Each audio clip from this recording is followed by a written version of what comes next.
Hello, and welcome to the Project Good podcast. I'm your host, Annmarie Hilton. Project Good is a social impact podcast interviewing experts and advocates about the pressing problems that we face globally and hearing how they suggest we move forward in the future.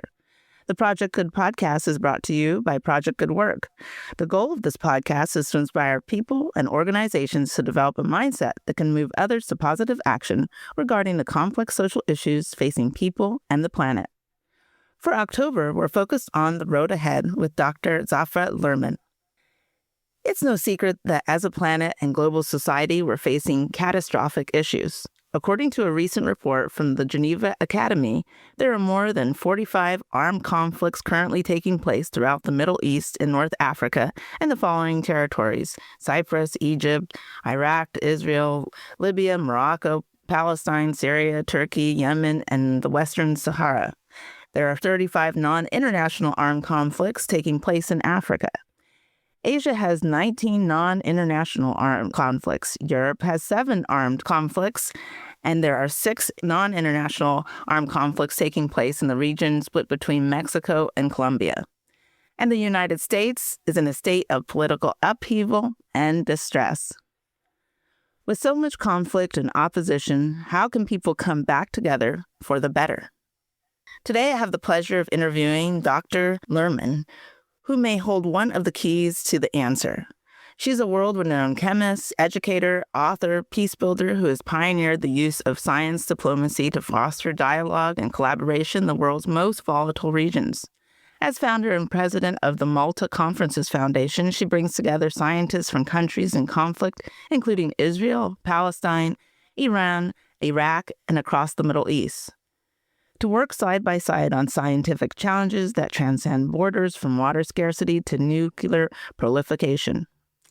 Beyond diplomacy, Dr. Lurman has spent decades fighting for human rights, advocating for persecuted scientists in the Soviet Union and China, including risking her own safety by venturing after midnight through dark alleys in Moscow to meet dissidents.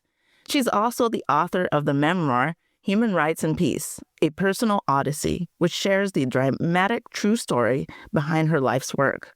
Let's get into the interview.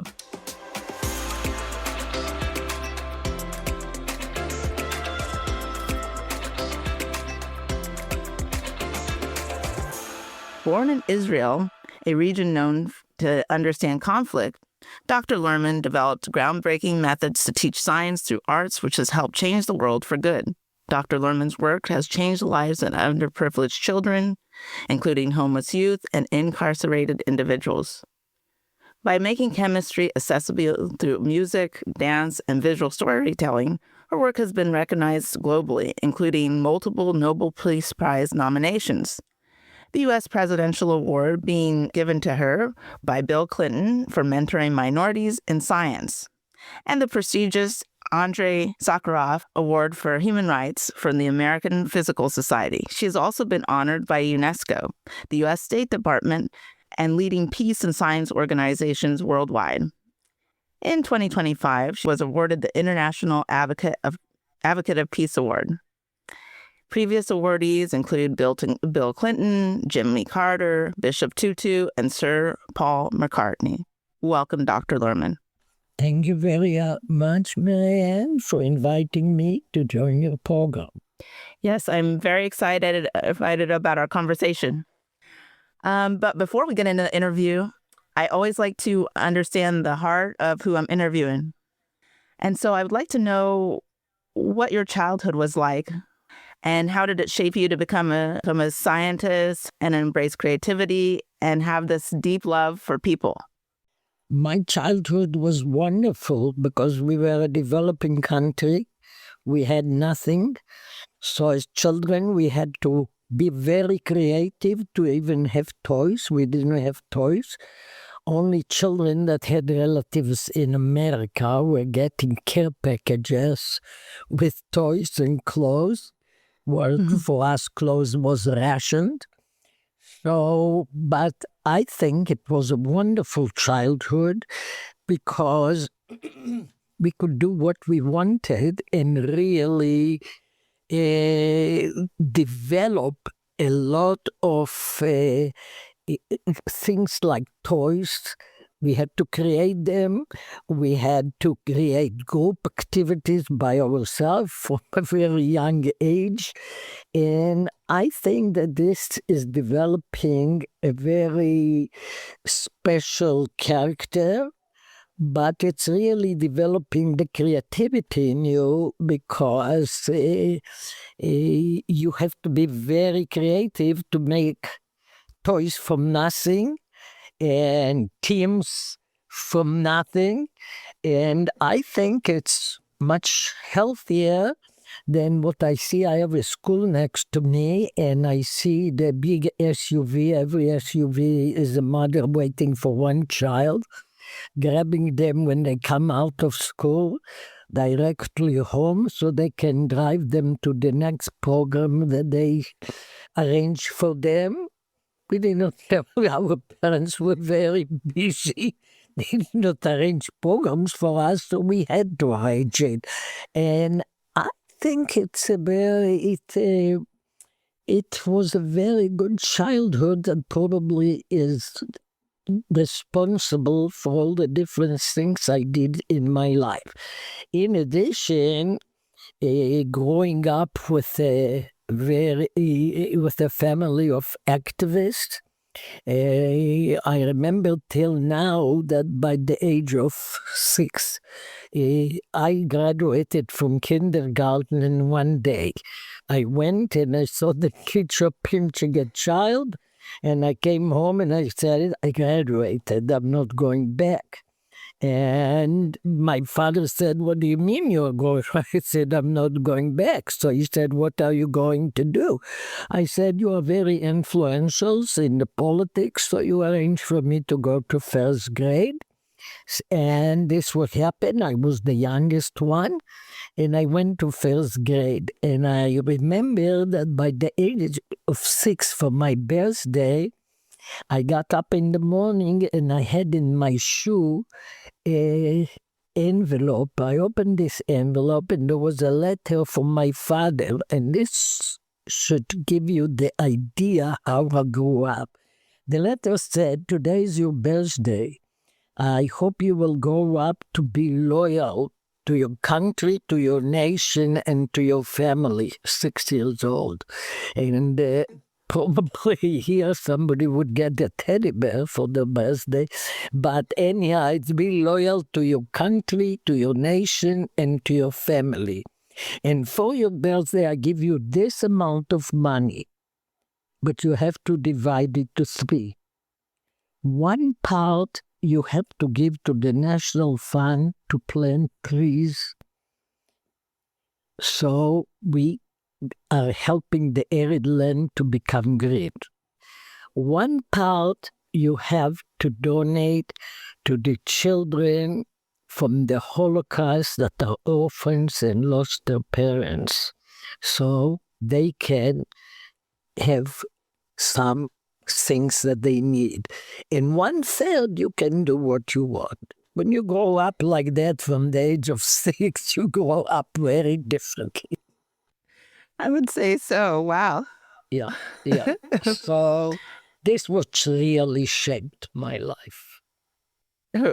So, well, I guess it was on both ends. You already were a strong-minded child. From my parents' point of view, too much. Yes. And I'm sure from the teacher's point of view, too. But they were supportive of you. Yes, it's very much supportive, but I don't think it was easy. But I describe in my book how when, wars were always in the Middle East, so we had to run to the shelter. And usually few families together built a shelter together. So from the age of 3 or 2 even, I was the happiest child to hear the siren to go to the shelter. Why? I had only one brother, 10 years older, so we weren't children that could play together. But when we went to the shelter, I suddenly had a lot of children to play with. So I loved when the siren came on. I was crying when the siren came again because it said to go out of the shelter. And I thought that it's wonderful. I am like in a playground. Why do I have to go out of it? So it's a very interesting things that people would think were traumatic. For me, it was a pleasure. Mm-hmm. And I describe all these different things in my book, even the small part that we didn't have hot showers. So there was only one place in the middle of the town that had hot shower. And we, from a very young age, kids alone, were getting all of us together to go to take a shower. And one day I came home and my father very proudly showed me that they installed a hot shower and I will not have to go to the central shower anymore. And I cried for a whole day that my parents just want to spoil my social life. So they went and installed a hot shower in their house so I will not be able to take a shower with all my friends. I thought that it's a terrible thing what they did. So you had already a very, I guess, different perspective, obviously, because and also because you were a child, so you weren't understanding probably the dangers. But that is the beauty of childhood. And I think that mind frame must have sat with you. Of course, as you got older, you understood the complexities and the danger, but that willingness to have a different perspective of things than other people. This is true. But I have to say that I just came back from this crazy part of the world. And seeing both the Palestinian and the Israelis that participate in the Malta Conferences. And I had to go to the shelter and I sent a picture of me in the shelter to my family's chat.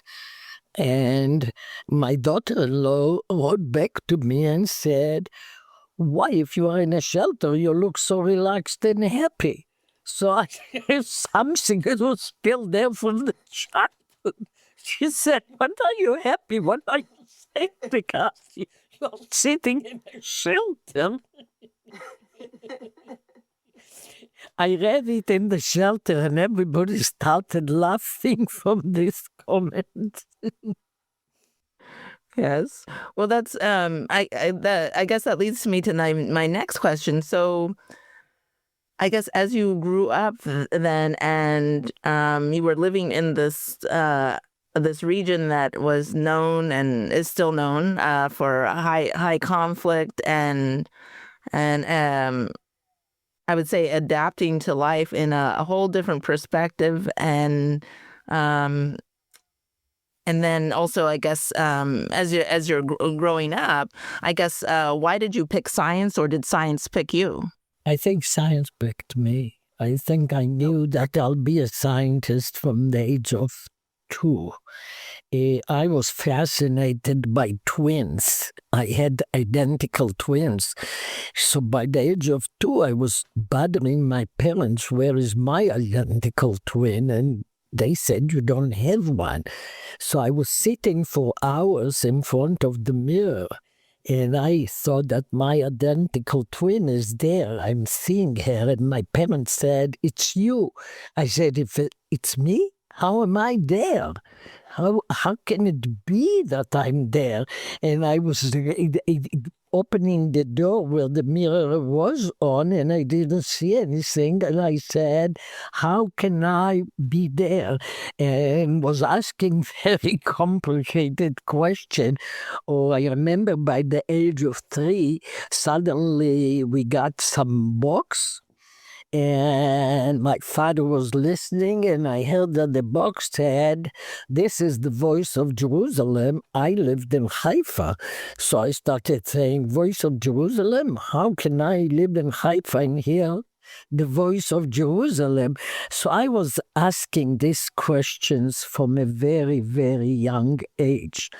And then, because I was a year younger than my class, I was 7 when I was in 3rd grade, our teacher did not come.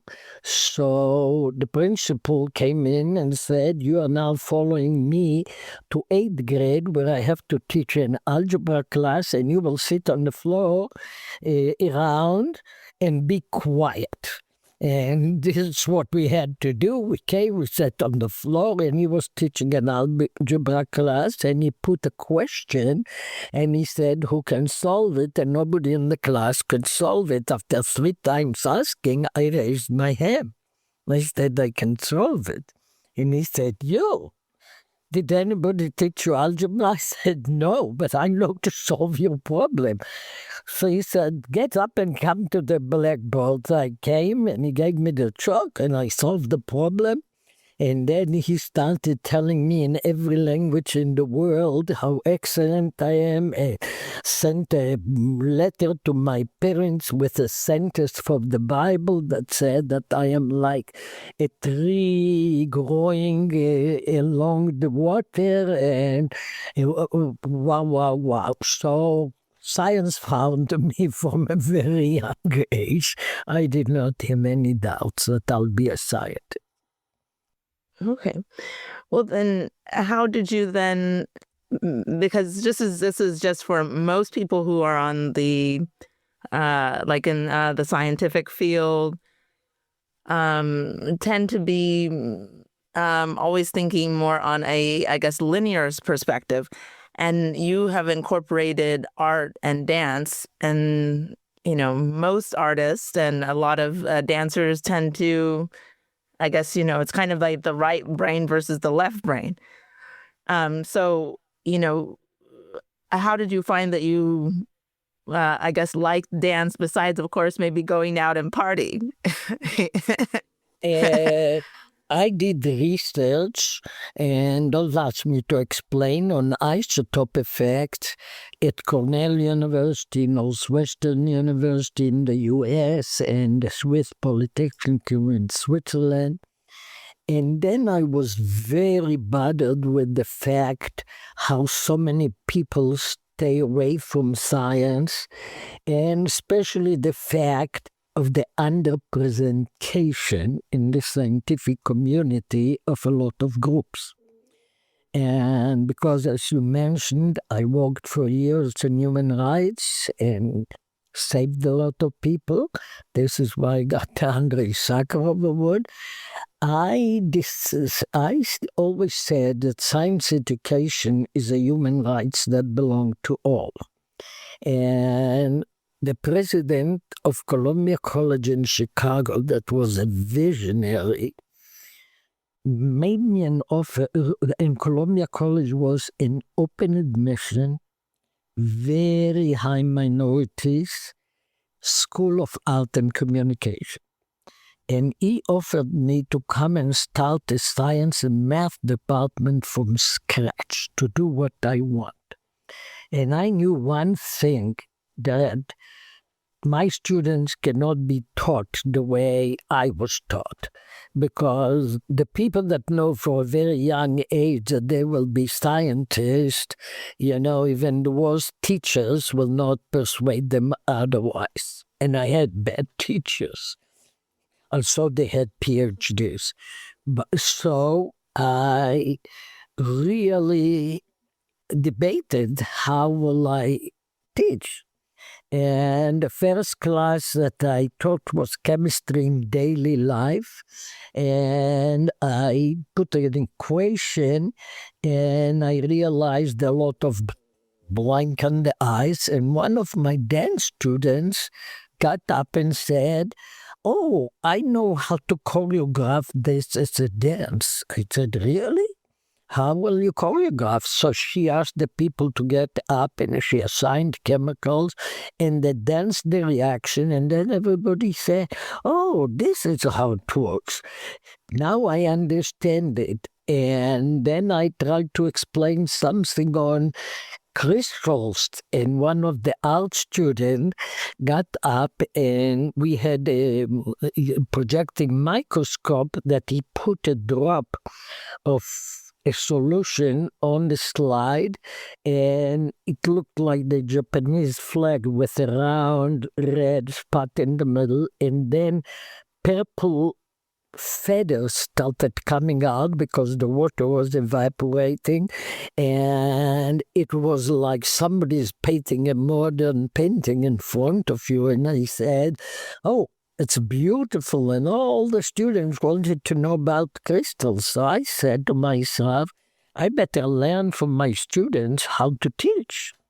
And I really learned from my students how to teach. So I always mention that the more than 40 international awards that I got for education, I owe it to my students that were my teachers showing me how to teach. And then, in order to show that it's really science and not some Mickey Mouse, I persuaded the chair of chemistry at Princeton University, who was on my human rights committee that I chaired, and the chair of Indiana University, and I said, "Look, guys, this is an Ivy League school, this is a private, this is one of the Big 10 state schools, and Columbia College is open admission, inner city, very high minorities. We are the whole spectrum of any college and university in the U.S. Why don't we develop a class for non-science majors together?" And they liked the idea, and we developed a class titled From Ozone to Oil Spill, Chemistry, the Environment and You. And the National Science Foundation funded us. And we, the three of us, worked together, and they adopted my methods of teaching. So these students we were assessing the students not by multiple choice tests, but any way they want to show their knowledge. They could dance it, they could act it, they could sing it, they could do everything they want. And the National Science Foundation called it their flagship project. And it became very famous, and it was adopted in a lot of universities and colleges, and I was invited to lecture practically all over the world. We even adopted a school district of Soweto in South Africa because I received the first international award in the new democratic South Africa in science education. So it gave me the opportunity to visit schools in South Africa and adapt them and teach their teachers to teach in this way. And then this National Science Foundation gave me a lot of money to teach the teachers of the Chicago Public School how to teach this way. And it became a very, very big.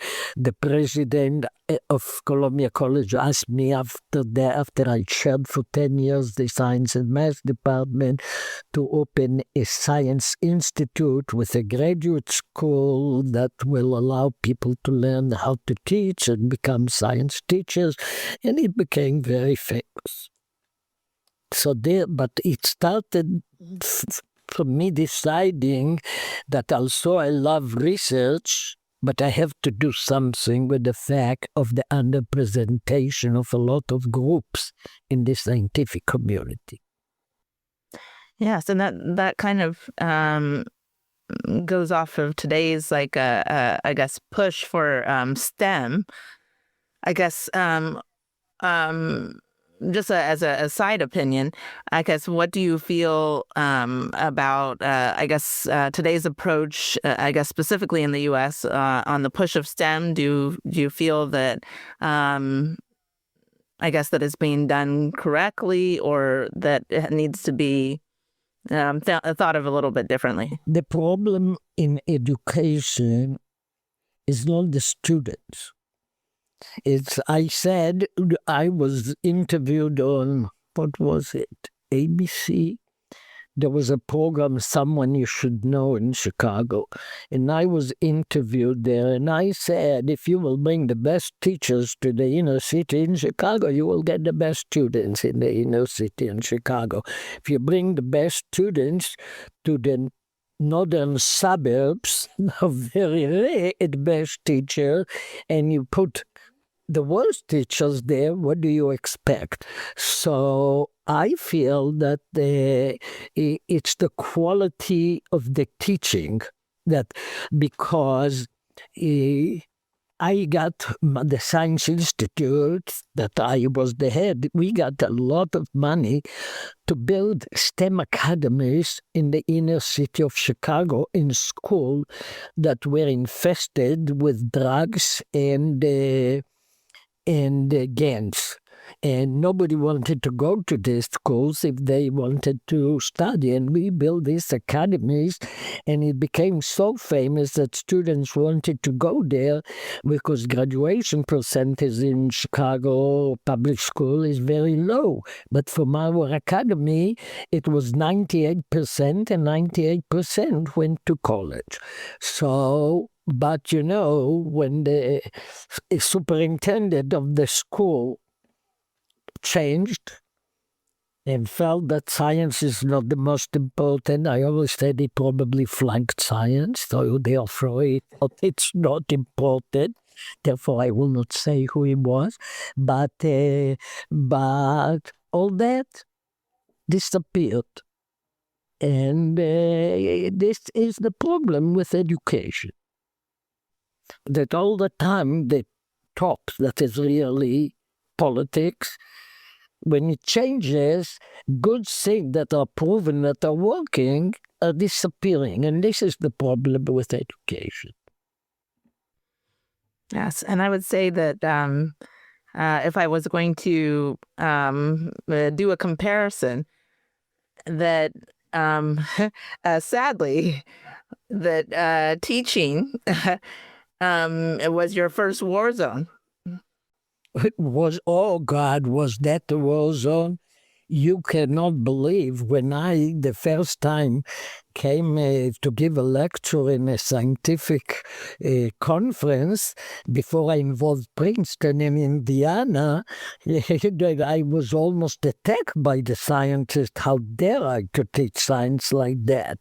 And when we had the program together, my class flew every year to Princeton for a joint symposium. For all my students, it was the first time even going on a plane. So all the media came to cover always our joint meeting, and they called it the meeting of two cultures, because it was like two cultures. And that's what I was thinking too, because you were working with the inner city, and especially, I know things obviously have changed to some aspect. It's a little bit different, but especially I would say in the 70s and the 80s, and when integration was just starting, specifically in the U.S. It was definitely a you versus them culture, and education, as we know, was the initial place where we could see the youth being introduced into the society, like of the separate and equal was discussed. So what a training ground, and then to go into the political realm. And I guess not to be funny, but in a way, but you're dealing with older children.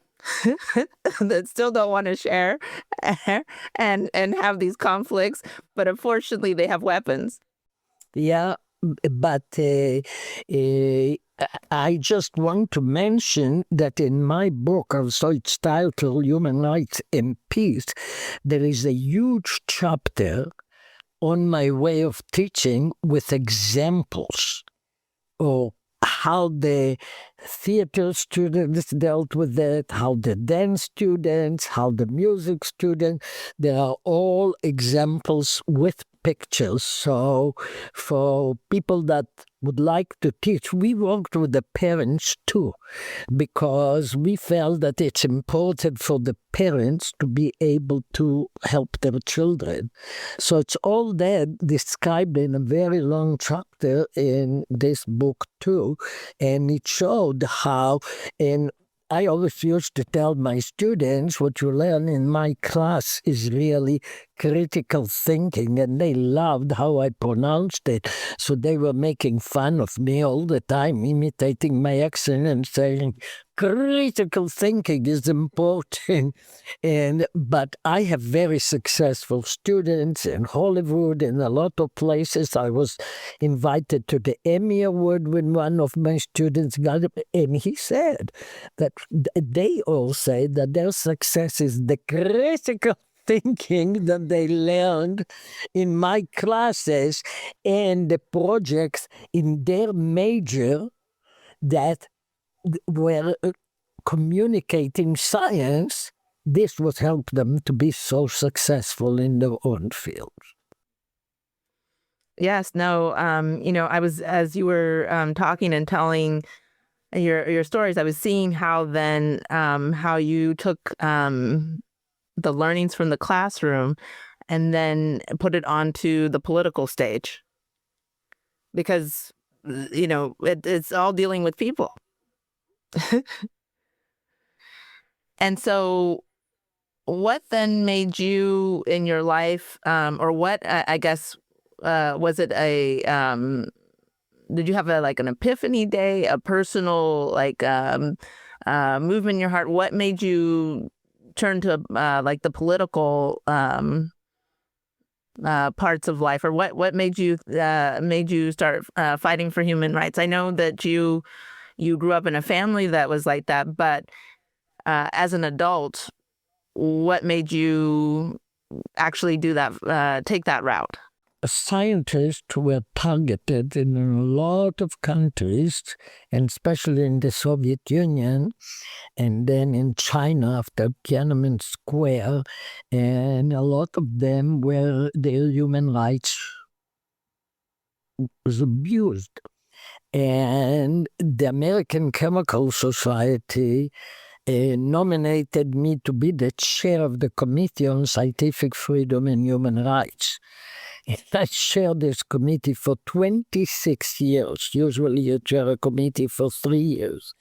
I don't think there were many volunteers to take it over, because I did not just chair it in the U.S. I really traveled to the Soviet Union, traveled to China after Tiananmen Square, because I always felt that everybody should help people in trouble. And I always used to tell my students too, you must make sure that you came to make this planet a better place before you leave it. So, and I used to tell my students, before you go to sleep every day, think about something good you did for somebody else, not for yourself. And if you come up with the fact that you had a good day, this is a good day. So I always lived by this principle. And when a lot of scientists in the Soviet Union were sent to labor camps and fired from their jobs just for wanting to emigrate, all that, I felt that it's my committee's responsibility to help. And this is why I went to the Soviet Union. I took a crash course in Russian. So I will not need a KGB translator. So I was going always after midnight in dark alleys, meeting with dissidents, and then we would get together in a dark attic at 2:00 in the morning, and this is where I distributed scientific material, what was illegal. Soviet Union did not want the scientists to have access to any scientific material, and I gave a seminar, was illegal, and I collected all the CVs, not only for the people that were there, but people that were in hard labor in Siberia or were in prison, so I can bring it all back to the U.S. and work on their behalf to release them from the hard labor and prison. And even the ones that were not in prison, they were fired from the work, but then they were blamed for being parasites in the nation. So these people needed help, and I did a lot for them. There are a lot of people that are free and say thank you to me.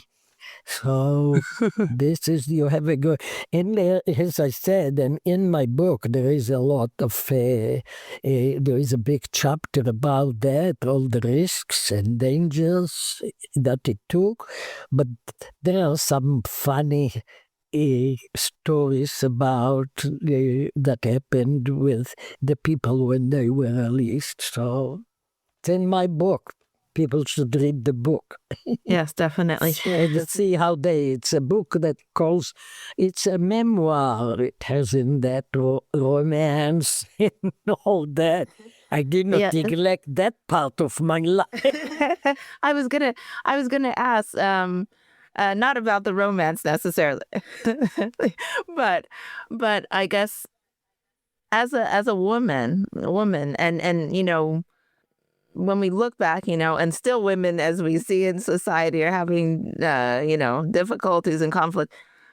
Did that ever slow you down, or you were just like, I've got to do my thing? It didn't slow me down, but I thought it was very funny. But I was used to because in high school I was already the only girl in my class because we had to pass very hard test. It was a high school special for math and science. So I learned to be the only woman only girl with 40 boys. And being probably the biggest troublemaker. So when the teacher would kick me out, all the boys would scream, "You kicked out all the girls from the class." So I was used to that, yes, but there were funny things. In a conference, I was sitting and waiting in the corridor for somebody, and I had the badge, and 3 men walked by, and they said, "Are you a chemist?" And I said, "Yes." And they said, "You don't look like one." I said, "Thank you. I take it as a compliment."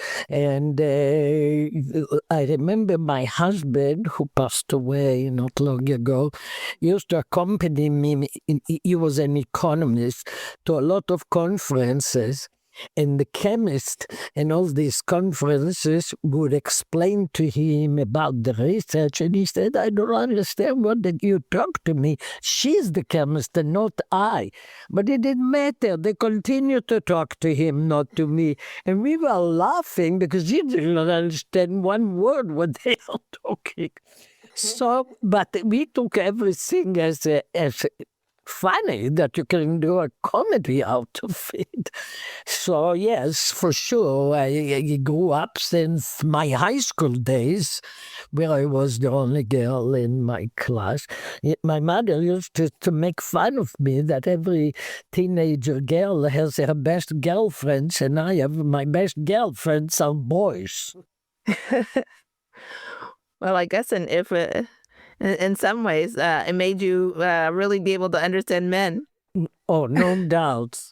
Sometimes I think I know to get along with them better than women because I never had to interact very much. And the only time I interacted and got the shock of my life is when I was drafted to the military and suddenly found myself in a barrack with 50 girls. And this was the shock of my life, what they were talking, subject that I and my boys in my class never discussed. So, this was a big shock. Yes. Yeah. So in some ways, probably you were like, what a nightmare. It was like, it Yes. was. That's just a personal aside, but I just, many years ago, I went on a girls' trip with 10 women, and I was like, what a nightmare. When you are not used to that, it's a very different world. It's a very different world. Mm-hmm. It is. But I grew up with that since the age of 13. Yeah, yeah. And then you had a brother instead of a sister. I never had a sister. I never had a daughter. Only boys in my family. So it's, yes. I think sometimes, it's nice maybe to be surrounded only by women, but I never had this experience. And I'm still looking for this experience. Yes, it is. It's hard to find good girlfriends. Yeah, so this is, we are coming to, you want to ask something about the Middle East? Yes, About yes. the Malta Conference? Yes, that was my next question. And so I guess we'll start from the beginning. I guess what led you to develop the Malta Conference? And I guess why Malta? I know it's great, but in developing that conference, was that I know you had some collaborations, and of course other scientists were jumped on board. But I guess what led you to develop it? When September 11 happened in the U.S., I came to my committee and said, our title is Scientific Freedom and Human Rights. And as scientists, we have the obligation now to concentrate on the Middle East too. I said scientists have a responsibility that other people don't have, because science is a subject that can cut life short, but can extend life. No weapon of mass destruction can be developed without scientists. Therefore, scientists have the responsibility to use their science for peace. Now, if science is a very international language, a scientist from Bethlehem, a chemist from Bethlehem, Pennsylvania, and a chemist from Bethlehem in the West Bank can communicate their research very well with no language, just with a chemical notation. So science doesn't see a language, doesn't see religion, doesn't see culture, doesn't see border. It's the same science all over.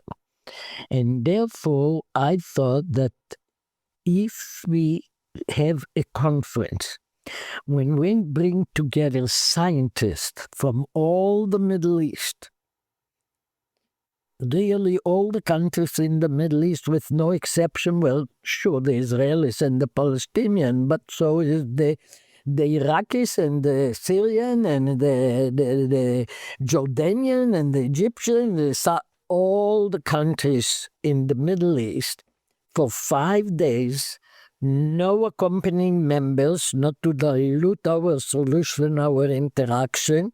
Every chemist knows that if you add water to a solution, you dilute the reaction. So no accompanying member, with several Nobel laureates, with everybody being in the same hotel, eating all the meals together, participating in all the interactive workshop together, and the social events together that are as important as the scientific part. And giving them a platform to see what unites them instead of what separates them. To give them a platform to stop demonizing the unknown other, and to give them a platform to develop collaborations and friendships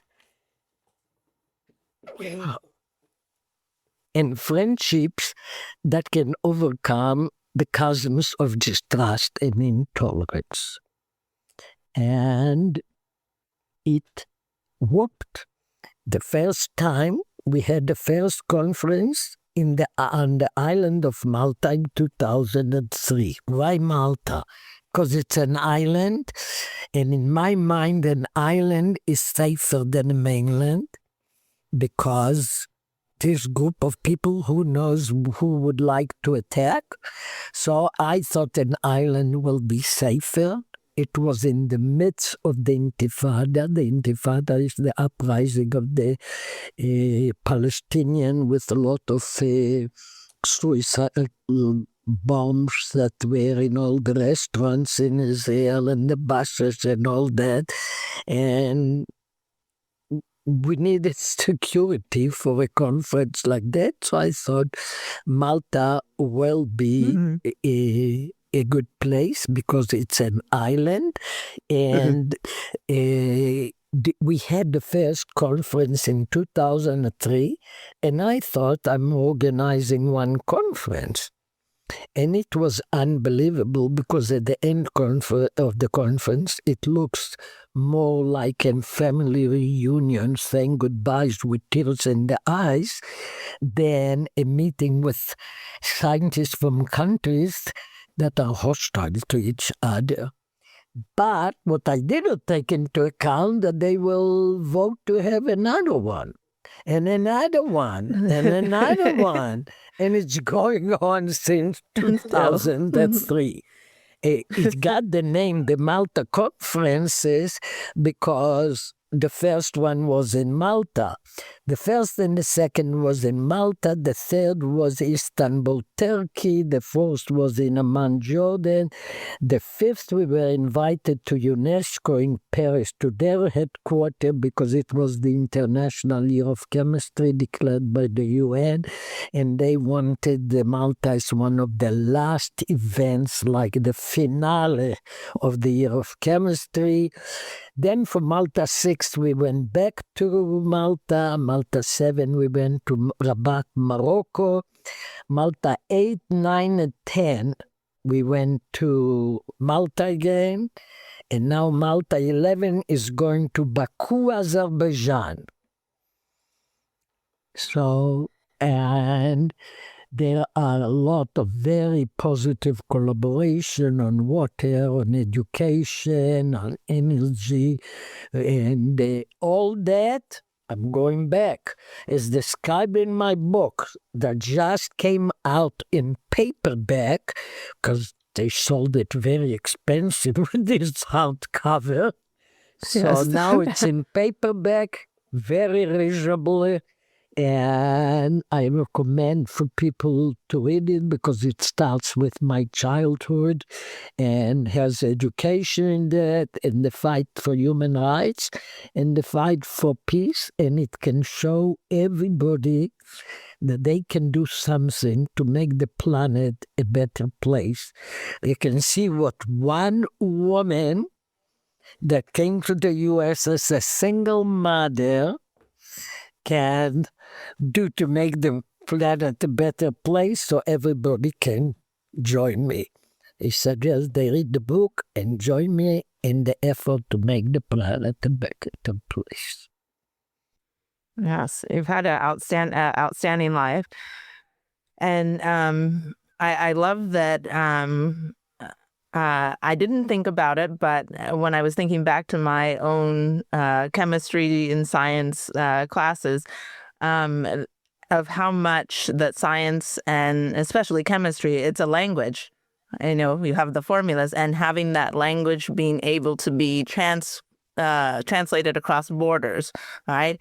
And that uniting people, and I guess to be even on an esoteric level, everything around us on this planet is made out of some kind of chemistry. Everything is chemistry. The medication everybody takes is chemistry. The antibiotics that saves a lot of life wouldn't be here before, but without chemistry. The clothes you wear, the air we breathe, it's chemistry. The cars you drive have a lot of chemistry. The batteries are chemistry that allowed us all the communication. There is nothing that you will take into your hand. Even this bottle, this plastic is chemistry. There is nothing that you can touch that is not chemistry. Therefore, we say chemistry is the central science. Because everything is chemistry. The people that use Viagra would not have it without chemistry. Wouldn't have, well, I guess we could use it in both ways. They wouldn't have chemistry together either. Yes. So yes. And having a conference, and I guess if we use that, we use the word chemistry, developing chemistry to show people that we are made of the same thing. Thank you, Dr. Lurman, for your time and insight. To learn more about Dr. Lurman's books, Human Rights and Peace, A Personal Odyssey, and the Malta Conferences Foundation, go to ZaraLurman.com. You can buy Dr. Lurman's book on Amazon and on her website. If you have a passion for an unserved community, a social justice problem, or want to change minds, contact Project Good Work at projectgood.work to start your project of change today. Subscribe to our mailing list at projectgood.work/subscribe to get our episodes and blog articles sent to you each month. To our listeners, thanks for tuning in to Project Good, where we're focused on what matters.